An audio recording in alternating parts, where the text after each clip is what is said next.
सभी साधकों को जय जय श्री राम। आज बुद्ध पूर्णिमा है। वह दिन है ये जब गौतम बुद्ध ने अज्ञान से ज्ञान की ओर कदम बढ़ाया। लेकिन क्या आप जानते हैं, बुद्ध बनने के लिए जंगल जाना जरूरी नहीं है। सिर्फ एक साधना आपका जीवन बदल सकती है और वह साधना है नाम जप साधना। चलिए एक उदाहरण से समझते हैं।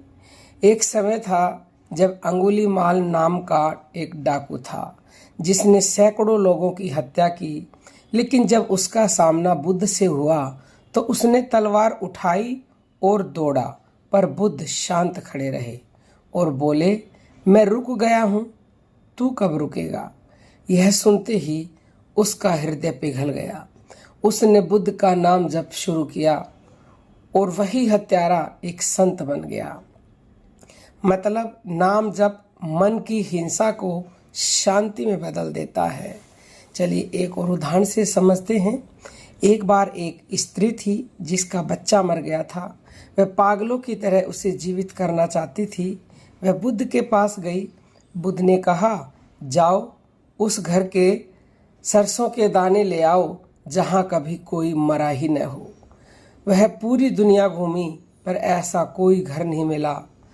तब उसे समझ आया कि दुख जीवन का सत्य है और उसने नाम जप शुरू किया तो धीरे धीरे उसका दुख शांति में बदल गया।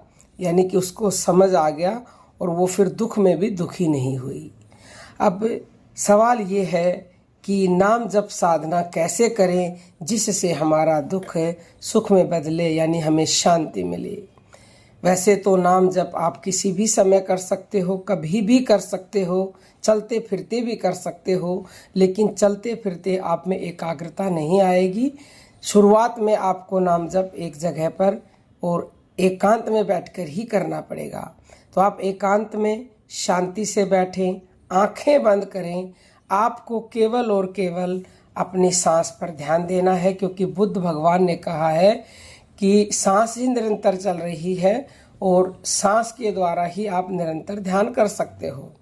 तो हर सांस के साथ मन में आप इष्ट इष्ट का नाम बोल सकते हैं। नहीं तो आज बुद्ध पूर्णिमा है, बुद्धम शरणम गच्छामि बोले, और नहीं तो जो सर्वश्रेष्ठ है जिससे बुद्ध भी प्रसन्न होंगे, बाकी के सभी भगवान भी प्रसन्न होंगे, वो सोहंग है जो आपकी श्वास में ध्वनि अपने आप आ रही है और हर किसी की श्वास में आ रही है। चाहे कोई अमीर है, चाहे कोई गरीब है, चाहे कोई हिंदू है, मुस्लिम है, सिख है, ईसाई, सब के अंदर वो ध्वनि समान रूप से चल रही है।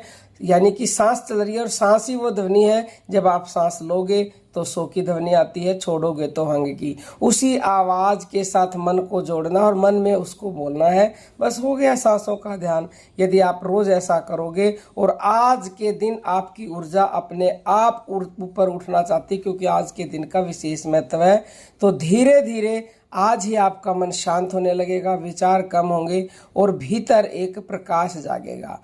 शास्त्रों के अनुसार धम्मपद में कहा गया है कि मन ही सब कुछ है, जो तुम सोचते हो वही बन जाते हो। नाम जप से मन शुद्ध होता है और जब मन शुद्ध हो गया तो दुख अपने आप समाप्त हो जाते हैं। तो अंत में यही कहना चाहेंगे कि बुद्ध पूर्णिमा पर अगर आपने सिर्फ 10 मिनट भी सच्चे मन से नाम जप कर लिया तो समझ लीजिए आपने बुद्ध के मार्ग पर पहला कदम रख लिया है। क्योंकि बुद्ध कोई व्यक्ति नहीं, एक अवस्था है और वह अवस्था आपके भीतर ही है। तो उम्मीद है कि आज आप जरूर नाम जप साधना करके और उस अवस्था को प्राप्त करेंगे, जिस अवस्था को पाने के बाद फिर कुछ भी पाना बाकी नहीं रहता है। इसके बाद भी आपका कोई क्वेश्चन है तो आप YouTube पर कमेंट करके हमसे पूछ सकते हैं। ऑनलाइन निःशुल्क दीक्षा दी जाती है। यदि वो लेकिन लेना चाहते हैं तो अभी आप YouTube पर मतलब लिखें कि हमें दीक्षा लेनी है, या फिर 9958515054 पर व्हाट्सएप मैसेज कीजिएगा। अब हम अपनी वाणी को विराम देते हैं। जय जय श्री राम।